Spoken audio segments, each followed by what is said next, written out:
ఇక్కడ ఎంతో గొప్ప శక్తి అయిన ఆ పార్వతీదేవి అంశ అయిన దుర్గమ్మ ఉంది కాబట్టి అక్కడ పరమేశ్వరుడు కూడా ఉండాలని బ్రహ్మ ఆలోచించి స్వామివారి యాగాలు చేసి అక్కడ శివుని ప్రతిష్ఠించారంట.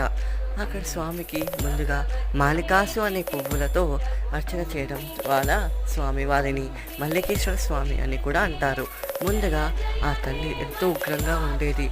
చుట్టుపక్కల ప్రజలు అమ్మని దర్శించుకునేవారు కాదు.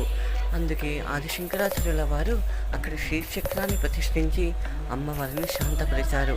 అక్కడే అర్జునుడు కూడా బ్రహ్మకు తపస్సు చేసి ఒక అస్త్రాన్ని, శివునికి తపస్సు చేసి పాశుపాస్త్రాన్ని పొంది విజయాన్ని సాధించాడు. అందుకే ఆ ఊరికి విజయవాడ అని పేరు. ఇలా ఎన్నో గొప్ప చరిత్రలు ఉన్నాయన్నమాట.